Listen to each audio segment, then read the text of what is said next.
Okay, we are live. We're going to give it a minute for people to filter in. Thank you for all of you who are tuning in.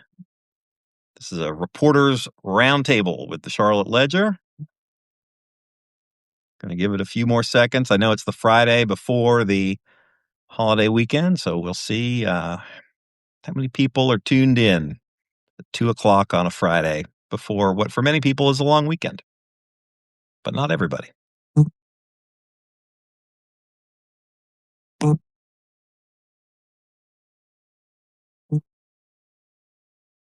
All right, we will go ahead and get started. I'm Tony Messia with the Charlotte Ledger. I'm joined by Ashley Fay and Lindsay Banks from our team. We like to get together on these video chats every couple of weeks to let you know some of the stories we've been working on at the Charlotte Ledger. Talk a little bit about them, have a little bit of a conversation. You are welcome to join that conversation. We can put a comment in there, put in a message, and we can answer your questions. A lot going on this week. This is the first Reporters Roundtable that we've done in 2026. Look forward to doing many more. I think people like them. I hope people like them, and give us your feedback if you've got any feedback. But it was a pretty busy week, like I say, with things going on. One of the biggest stories I think that we had this week was the news about the site of the Manor Theatre being redeveloped. This is one that a lot of people had been watching for a long time, as we sort of saw a lot of those. This is on that stretch of Providence Road in Eastover. Everybody knows the Manor Theatre, of course, but over the last several months and years, some of those other buildings and businesses had been emptying out. There was the Panera next door that I think it was about 6 or 8 months ago. That went dark. You had the news of Laurel Market earlier in the week, switching locations. Ashley, why don't you talk a little bit about that? You broke that story on Wednesday when it came out. What's the significance of that Manor Theatre site? Why is that such a big deal? Yeah, I think it's a site, Tony, a lot of people know because of the Regal Manor Twin Theater that was there for 73 years. I know I've only been in Charlotte for about a decade, and even I have memories there. So when that closed, I think a lot of people were just really curious about what would happen there. To your point earlier, it's a very prominent stretch of Providence. It's not far from Uptown. It's kind of a connector road between South Charlotte and Uptown, very high traffic kind of corridor.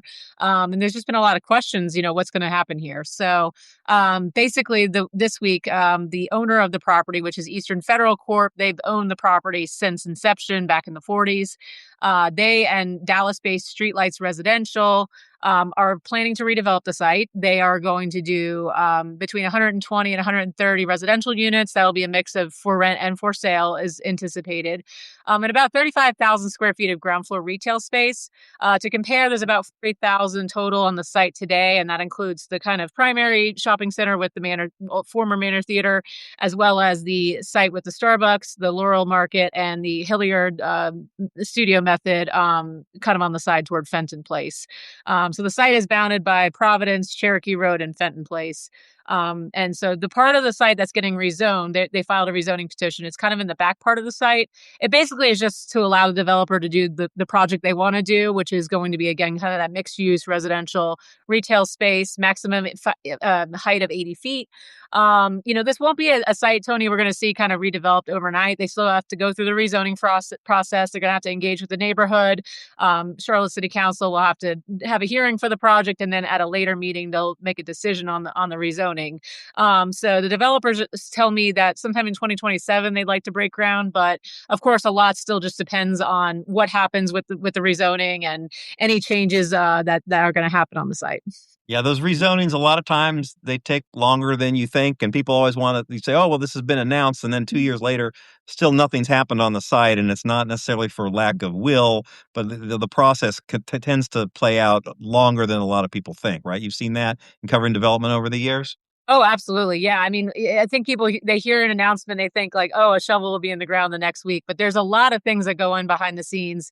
The entitlement, if there needs to be a land transaction, financing takes its own kind of several month process sometimes to secure. So, but it's a very high profile site. I think whatever's going to be built there, they want to do steel and concrete, not wood framed, which is a lot of the apartment kind of buildings we've seen in Charlotte and those Texas donut style 5-story projects.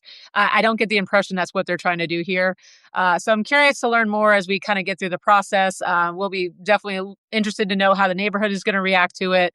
Something I will be kind of looking into next week. So, but yeah, Tony, it's a big deal. I know you and I have probably individually been tracking this for years now, and it's interesting that we finally have some. It is kind of funny because obviously, when you were at the Business Journal, you were asking about this, and when I've been with the Ledger, I've been asking about it, ever since basically it went dark. And I would check in with those Eastern Federal folks maybe every 6 months. What's new? Everybody else wants to know what's new. When's it going to be redeveloped? And these things sort of have their own time, and developers don't like to announce things really before they have their ducks in a row or the financing. And so it was sort of funny to see how that all evolved. I know you and I have each been watching that. It's one of the more more prominent places that people have been watching for sure. Yeah. Another piece that we had this week, Lindsay, you wrote about changes in the workplace. I know you talked to someone from Catapult, which is an employers association that tracks a lot of changes and things that are going on, gives advice to companies. What were some of the highlights?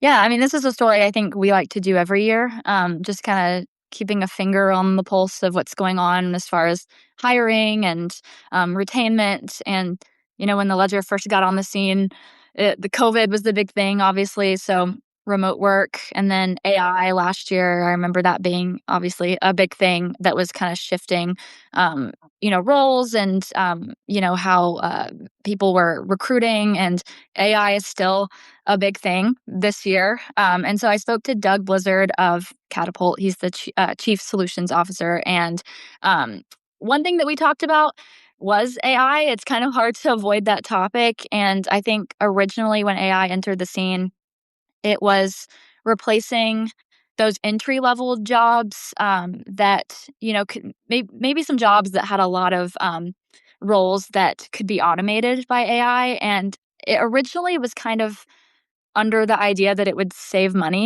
companies money if they could just, subscribe to a AI software as opposed to paying a salary to an employee. And one thing we talked about this year is that, I mean, while that's still happening, that's not one of the main, or it still is one of the main reasons, but there's another reason why people are kind of adopting more AI and automation, and it's because of the lack of talent in the talent pool or, the hiring pool, and how there just aren't as many young workers entering the workforce that have the required skills to replace all the people that are retiring. And because of that, a lot of businesses are having to resort to AI. So that was a big thing. And then another thing that we talked about too is how skills-based hiring is starting to become a really big thing, meaning some companies are looking more at, certifications, experience, whether or not you can do the job versus having the degree to back it up. Not to say that college still isn't, valuable and not to say that people still aren't going to college, but he's just noticed it's not as much of a priority, which has a lot to do, I think, with the amount of people entering the workforce and the talent pool. And because, maybe there aren't enough qualified on paper candidates, they're starting to kind of look into those other ways. And skilled hiring is another thing. So those were kind of the main things that we talked about. Obviously, too, immigration and tariffs. So the state of the economy has had some influence on, how companies are hiring as far as trying to save money. Also, with all the, immigration issues and border patrol, especially in the Charlotte area, coming into the area last year. And ICE is still very much has a presence, not just here, obviously, but across the country. It's kind of causing some, especially like in the retirement housing industry, which I kind of was surprised to learn that. But because of ICE and Border Patrol having a presence, some people are scared to show up to work, whether or not, they're here legally. Just the fear of being detained is keeping them home, and employers are having to find, other ways to have people show up and do the work. So that was another thing that we talked about. But I would say those are kind of the main trends that we're seeing. Nothing like super crazy surprising, but it's still good to check in and see where the industries are, at with their hiring and retainment. Yeah, one of the things I think is interesting is, you see the pendulum starting to swing back a little bit more. Hiring nationally, I know, has slowed down, and coming out of COVID, people were jumping ship a lot to different, moving around. They had a lot of different options. A lot of companies you could live anywhere, you could work from home. That's really kind of shifted back now a little bit. And yeah, you had that phenomenon that was a job hugging, I think, where people are staying in their Oh, right. jobs a little bit Yes. longer. Yes, that's another trend that's been kind of dubbed jog hugging. Yes, where people are um, a little fearful that there aren't as many, especially with AI taking away a lot of those entry level jobs, that there aren't as many opportunities um, to look elsewhere. And so, yeah, kind of like you were saying in COVID, there's a lot of job hopping because there was a lot of opportunity out there. And so now people are holding on and they're staying in their jobs longer because they don't know if they're going to be able to get a job elsewhere. Well, we do want to take your questions. If you have questions, go ahead, drop them in the messages. I see one, I think, getting back to Ashley, what you were talking about the Manor Theatre. The question from Doyle says, I'm encouraged by this project. Will it happen? Many Charlotte projects get zoning approval, but never get built. Yeah, I mean, that's anyone's guess, I think, but I think the intention is for it to get redeveloped. Obviously, a lot hinges on the economy and, if there's demand for the kind of housing they want to build. 35,000 square feet of retail is not a big amount, but it's a fairly substantial amount, and a developer needs to feel reasonably confident they can lease that space. So, it's still kind of anyone's guess, but the fact that they're going through the rezoning is definitely, I think, a signal that they're serious about whatever they're planning there. Good deal. I see another question says, where are my pepperoni balls? And it's a buddy of mine. I have a guys weekend this weekend up in the mountains, and I'm usually in charge of cooking the pepperoni ball appetizer. So after this call, I will be driving up there and making some pepperoni balls for the guys. If anybody was wondering what that question was. I'm glad you answered that question, Tony, because Yeah, I know it's a question I never what one that I wrote this morning about LendingTree. I had an interview on Wednesday with LendingTree's new CEO, Scott Peyree. Talked to him for a half hour. We released it as a podcast yesterday afternoon. If anybody wants to take a listen to that, really interesting. He talked about the transition. Obviously, LendingTree's former CEO, Doug Lebda, died in a utility vehicle wreck in October, and Peyree was telling me about sort of how he got the news. He was watching a Seattle Mariners game. He lives in Seattle, watching a baseball playoff game. His phone kept ringing. He didn't answer because he was watching the game. I think a lot of us can relate to that. But he said, well, it kept ringing. It must be something serious. He picked up the phone, got the news, and obviously, his job changed a lot. Got that very quick, battlefield promotion to CEO, had to come in, steady the ship, and is now, in charge of a publicly traded company with 1,000 employees, maybe 600, 650 or so, I think, in Charlotte. And he said he thinks the future of the company is bright. I know, Lindsay, you mentioned AI.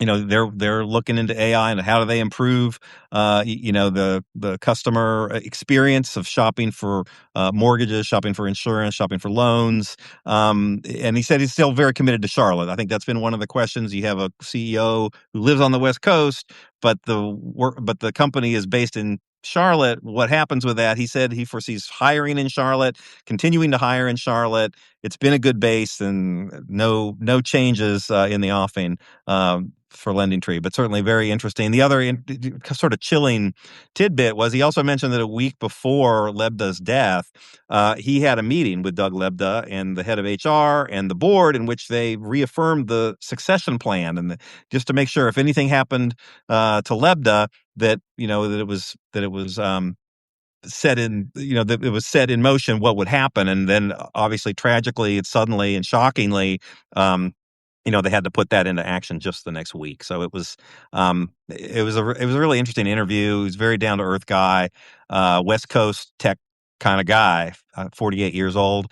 And so you can listen to that podcast on the Charlotte Ledger podcast, and we had it this morning in our newsletter as well. So very interesting, I thought. Ashley, you had a piece this week, also today, about these historic neighborhoods in Charlotte and how they're, well, I guess they're soon to be historic. Well, I think they have a historic designation. A couple of neighborhoods on the west side. Why don't you tell us a little bit about that and what it might mean for the I-77 toll project? Yeah, so McCrory Heights and Oaklawn Park for years now, before we knew about the plans that were kind of released last year from NCDOT on I-77 South, they've been seeking National Register of Historic Places designation. Now, a lot of this kind of historic place stuff is honorific in nature, but interestingly, if you get listed on this register, there's some benefits that come with it, including you can be eligible for state and federal incentives to rehab your home, which a lot of the homes, of course, being a historic neighborhood, are old and maybe need HVAC, maybe need a new roof. So residents would be able to be eligible for this state and federal kind of tax incentives to help with that. But more interestingly, with the I-77 plans, which have been very controversial with the West Side, if you're listed on the National Register of Historic Places, that requires any agency that's coming in and doing a project that's federal, and of course with 77 being a federal highway, being an interstate, it would apply. So basically the Section 106 review would kick in, and basically the point of that is for the agency to go in and do a review to make sure that they are not impacting these historic structures or historic neighborhoods. One of the biggest sticking points with the West Side in the plans that have been released is that we're going to lose some of our homes. I spoke with the president of the McCrory Heights Neighborhood Association, and a ramp is kind of currently scheduled to come through their neighborhood. It could take out about 8 homes. So of course they're concerned, and they say this isn't the first time. This is the third time that McCrory Heights has been impacted by a highway project. So it's basically another tool. It doesn't necessarily mean that NCDOT is going to have to completely rethink their project. And there's a little bit of a time element on this too, because NCDOT wants to get their get their plans squared away for this project by the summer. And we're still going. They're still going through the process to get the National Register of Historic Places designation. This week, the city's Historic District Commission voted unanimously to recommend the nomination for further review. It goes to the state next month, and then the federal government then has to decide they are designated. So it's just very interesting. It's one of those kinds of stories where it's really hard to say exactly what will happen. But we know that these plans have been very controversial with the West Side. I know, Lindsay, you've reported on this extensively. There's a lot of concern about public amenities like Fraser Park going away, or the cemetery that's in that area, people's homes getting destroyed. And even if certain things don't get, impacted directly, there's still the idea that this highway is encroaching on their neighborhood. Noise, air pollution. The guy I spoke with, Sean Langley from the McCrory Heights Neighborhood Association, said there's a lot of schools like right on the highway there, and they're concerned about car emissions from an elevated highway potentially. I did speak with a highway division engineer with NCDOT this week. He did tell me that they are not seriously considering burying the project, which I know was talked about. That's something the neighborhood is very in support of. A lot of the neighborhoods want to see I-77 go underground, but because of the cost and the logistics associated with that, it's not being seriously studied at this time. So anyway, there's a lot of kind of moving parts to this, but I do think it's really interesting to see, the different ways that these neighborhoods are trying to think of how to mitigate some of the impacts from this big infrastructure project, which is coming. And NCDOT has said many times plans are still preliminary. A lot could still change, but I think there's just a lot of concern. And I think there's just a lot of worries on the West Side about this is a story we keep seeing over and over again. Yeah, I mean, this has been on the books for a long time, the widening of I-77, and, they decided a couple years ago going to add some toll lane. I think they call them express lanes, in addition to the lanes that already exist. And it just becomes a problem of space. Like, how do you do that? Can you build them up? Can you build them below? At some point, something has to give there. And I don't know how that's going to be resolved. This is, I think, one of the biggest projects in NCDOT history because of the cost. They have to replace, what is it, a dozen bridges or something like that. I mean, that gets very expensive. This is going to be a long project once it gets approved. And it's going to be a lot of, if you think the traffic on I-77 South is bad now, wait until they start doing construction there. I mean, I'm guessing a lot of it will be middle of the night, but that's going to be kind of a mess, I think. Yeah. It's going. The engineer just said, I'll just say this real quick. He said, this is one of the most complex and most expensive projects in NCDOT history. It's a very tight corridor. And as a reminder for those who may not know all the details, it's 11 miles from like around the Brookshire Freeway all the way to the South Carolina line. So, and then the engineer told me many times there's a lot of lessons learned from I-77 North project, which I know was very controversial with folks. But we'll just have to see. There's still a lot of questions here. Yep. Another story that we followed this week, I attended a news conference on Tuesday at Elon University's building in South End. It was hyped. They put out the way these things work is they put out a press advisory a few days before. It was important, something like important changes to postgraduate studies in Charlotte or something like that. The news, of course, was that Elon would be asking the American Bar Association for permission to open a law school at Queens University of Charlotte in the Myers Park neighborhood. You might recall that Queens and Elon are in the process of merging, of combining forces. There are a lot of questions about what exactly that's going to look like, and what programs are where. What does it mean for students? What does it mean for athletics? What does it mean for staffing and employees and faculty? Not a lot of answers yet on really very many of those, but they did say they want to start a law school in Charlotte on the Queens campus. It would start initially with 75 students in 2027 and then grow by about 25 students per class until they get up to maybe 150, 175. It's a 2.5-year program. The tuition all in for those 2.5 years is $136,000, which they said is actually less expensive than a lot of their competitors.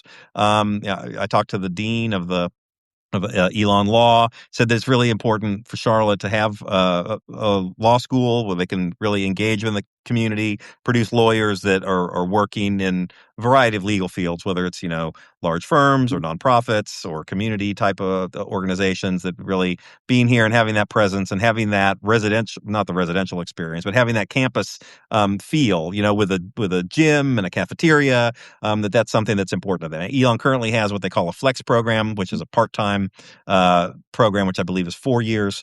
This would put the first full-time law school in Charlotte since Charlotte School of Law closed in 2017 under, shall we say, less than desirable circumstances. But this is, they do see a need for it. And so that's something they're going forward with. I know that Ashley, as an Elon grad, has tapped out of covering the story because of her allegiances to Elon, wouldn't want any favorable Elon coverage in the Ledger.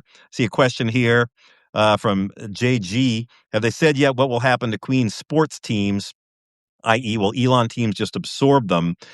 They are saying right now, it sounds like they're going to keep them separate, and they will both continue to have them. Now, whether that exists and continues long term, I think remains to be seen. But they've said that the intention, I think, is to keep them separate, is my understanding. Either of you have any insights on that? Not at all. Okay, I believe that's the last on that. Let's see. We're just about out of time. We'll go around the horn. Any of you want to talk about other stories you were watching this week? Yeah, I know a big one. We didn't get a chance to cover it, but I know a big one a lot of people were really paying attention to this week was a group of Buddhist monks came through the whole Charlotte region this week, starting kind of in the Fort Mill area. Then they made a stop at Ann Springs Close Greenway, and then the next day they were at Marion Deal Recreation Center in South Charlotte. Walked through. I know like droves and droves of people attended that. This has really become a big viral sensation.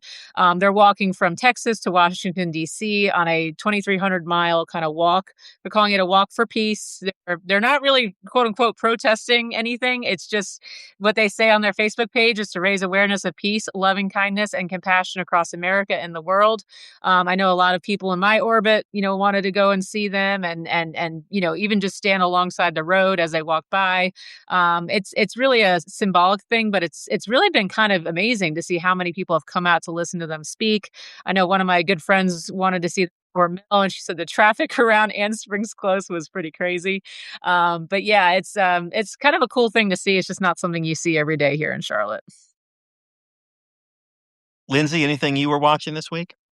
Yeah, not necessarily a news story, but I do want to plug the Ledger's Topman on the Arts newsletter, which is our arts coverage.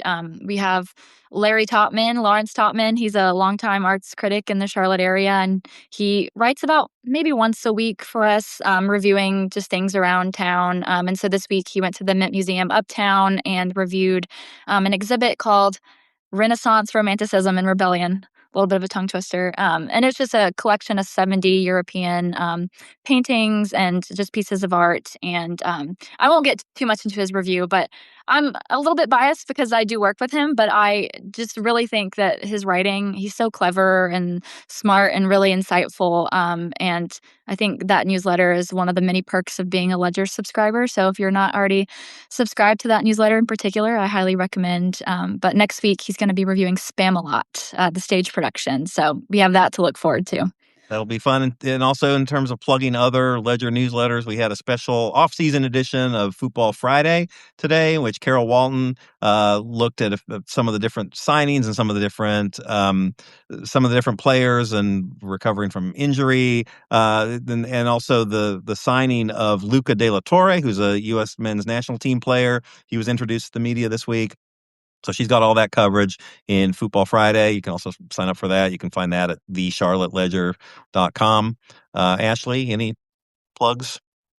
I mean, I thought, a pretty good Ways of Life this week, which is our weekly obituary newsletters. I don't know how to say her name exactly. Jeanette Carpa, I think. I don't know if I'm saying that correctly, but she unfortunately passed away at 44 from cancer, which is really sad. But she had just such a very vivid and cool, exciting life. She was described as the most extrovert and larger than life by those who knew her. And Caroline Willingham, who wrote this piece, did a great job of characterizing this woman's personality and everything she brought. She had roots in Liberia and went there recently, right before I think she passed. And it was really important for her to go and go back to kind of her roots and things like that. So, I'm not someone who knows a whole lot about obituary writing, but I always admire those who can do it really well. And I think, Ways of Life is one of those products where, you can learn a lot about someone you may not have ever heard about. They're not the most renowned or famous people necessarily, but there's always kind of an interesting story to kind of hear about. So that came out Tuesday this week. Well, good deal. Also, a couple fun things this week. We had a piece on if you're bummed out that the Panthers are out of the NFL playoffs, and if you're bummed out that Taylor Swift's fiance's team, the Kansas City Chiefs, is not in the playoffs. And I see Lindsay smiling as a big Swiftie. There is a suggestion for who you might want to follow. Drake May, who is a Myers Park High grad and a UNC grad, is lighting it up for the New England Patriots. And then also his wife, Ann Michael May, who's from Huntersville. They've met and been dating for a while, got married in June. She is getting some attention in the national media for her baking TikTok, and was mentioned many times in the New York Post and the Boston media market. So if you're just sort of following the playoffs for their cultural significance, you might want to tune into that part of it as well. And then also I want to give a shout out to, we have in our newsletter every day, we have a main headline, and then we have what we call internally the plus field, which is the part underneath the main headline in your email, where it hypes a few different things that are in that day's newsletter. And there was one today that said, Stamos spotted. What was that, Lindsay? I'm very proud that I was able to condense that to 2 words, but John Stamos was spotted walking around the Lake Norman area in, I think, downtown Mooresville, to be more specific. But apparently he's in town. They're filming season 2 of The Hunting Wives, which I actually think we've talked about on these lives before. Maybe we can make this into a Hunting Wives call, and we can talk all about The Hunting Wives, which I've never seen and probably shouldn't. It's a Netflix drama. Brittany Snow. I've actually seen Brittany Snow walking around Noda myself. So that was during season 1. But anyway, so John Stamos, he's from Full House, Uncle Jesse. It's probably where most people know him from. But yeah, he was just spotted, and I'm not super in tune on Hunting Wives updates, but I did not know he was in season 2. I don't think he's in season 1. I have watched it and I can't remember. So I feel like that might be a little bit of a spoiler if we aren't supposed to know that he's in season 2. But okay, well, maybe we can edit that out. You can post this, but anyway. All right, well, I think that's going to do it for today. We're just about out of time. Lindsay Banks and Ashley Fay, thanks for joining me. I'm Tony Messia with the Charlotte Ledger. You can check out all of our work at thecharlotteledger.com, and appreciate it. Have a great weekend, everybody. Bye. Bye.